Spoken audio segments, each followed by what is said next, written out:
Madre de Agua. Ito, saging na mais.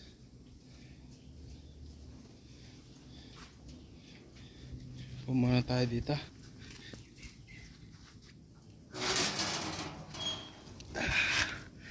Orin natin silang magbukbang.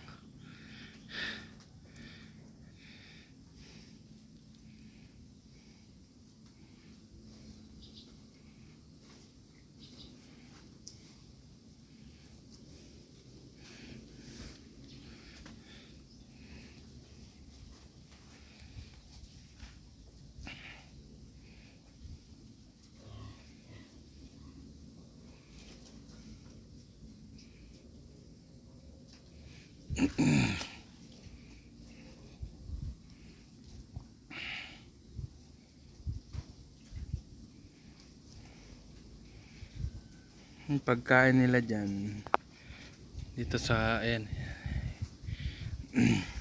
darak na may fermented banana trunk with corn. Tapos nagbigay ako ng Madre de Agua. Mas gusto nila yung Madre de Agua kaysa sa darak na may fermented banana trunk.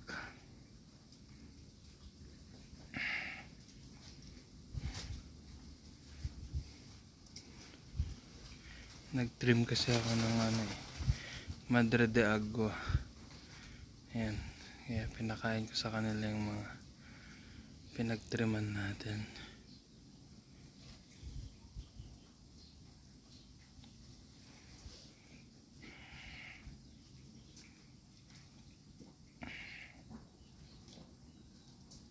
Kick, kick.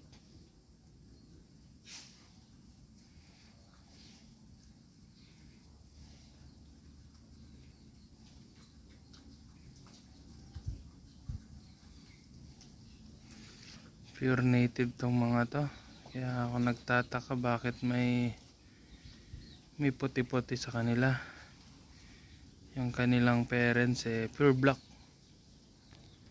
At saka maliit talaga. Pero itong mga to, may mga puti yung iba.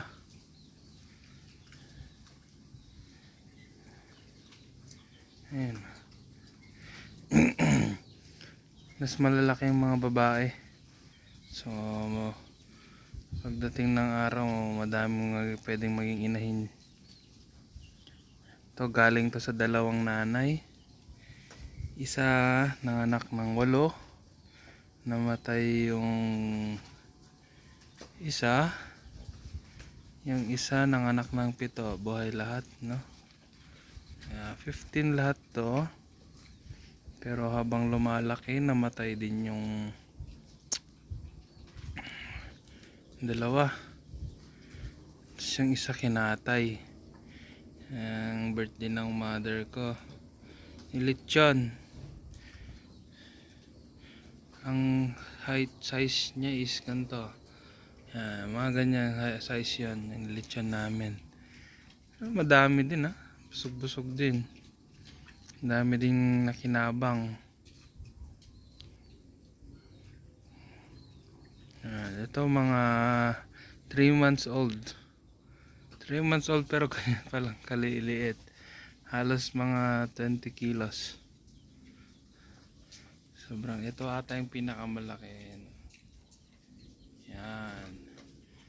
Dito, may binili na ako sa batch nila na gagawing bulugan. So, halos kabatch nila siya. Mas bata nga lang yung bulugan. Kasi yung mga ayun yun yung maliit doon, yan, lalaki yan, hindi nakapon for talaga, breeding purposes. Kasi lahat ng kapatid nila dito na lalaki nakapon lahat yan. Ayaw nating mag inbreeding. Yan. Tsaka yung tatay nila kinatay na rin. So, yung nanay, bago kinatay, yung nanay nila, yung dalawang inahin ko, buntis na rin bago kinatay yung ano, sinama sa ano, kinatay ng birthday ng mother ko. This December lang. So, last week lang. Ayan. Pero buntis na rin yung mother nila. Ayan, pagtingnan natin. 10 na lang mga tayo. Medyo nagpapanik kasi sila pagka nalapit eh. Nilagyan namin ng net at pumapasok yung mga manok. Ayan, may mga net yan. Dito tayo sa top view.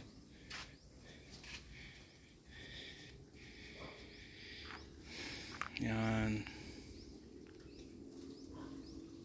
Madre de Agua. 1, 2, 3, 4, 5, 6, 7, 8, 9, 10. Yan. Medyo madumi na yung kanilang bahay, no? Pakita ko dito yung kanilang. Yan. Swimming pool sila. Ito yung septic tank. Ayan, dalawa ng ito, kakatrim ko lang ng Madre de Agua. Dadaanan kasi yung papuntang Pato, kaya tarinim natin. Daganan yung mga gabi, konting saging. Ito yung mga nanay nilang dalawa. Pakita ko sa inyo. Yung pansin nyo, medyo laylay na rin yung kanilang tiyan.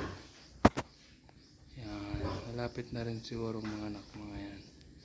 Actually hindi ko bilang kung kailan. Nasa record book ko pero hindi ko bisado. Dalawang native na inahin. Kapapakain ko lang, hindi ko na videohan. Yan. Pure black. Yung kanilang bulog na naging bulugan nila, pure black din. Pero kinatay na. Ayan o.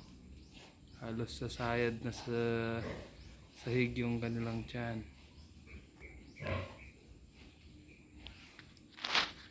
Dito mix ang naalagahan namin. Ito galing sa large white namin. Nahin F1 pala, F1. F1 large white large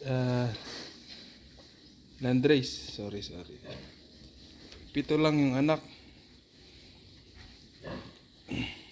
Pero medyo malalaki. Ito, kapatid nila to. Yung 10 doon. Yan. Medyo sakitin kasi kaya iniwalay ko. Ngayon, hindi na pwedeng isama sa mga kapatid niya at kinakagat-kagat daw siya. Yan. Kaya mag-isa siya ngayon. Kids naman ang kanyang kinakain. Mga kapatid niya vegetarian. Oh, ang dami ng dalawang gil. Nasampahan na tong pitrin. Itong isa, ewan, 3 beses nang na-AI, hindi nakakakuha. Ito, first parity niya, yung anak niya 7, na-AI na rin. Sana mas madami next time. Ito parang F1 pero parang mas dominant yung Landrace. Itong ka pa. Ito, malapit na rin mga anak. Malaki-laki na rin yung tiyan nito. Yun, kita na yung dede lumakas. Itong magandang to, ewan ko ba, pihikan, ayaw mo buntis-buntis. Itong dalawa busog na.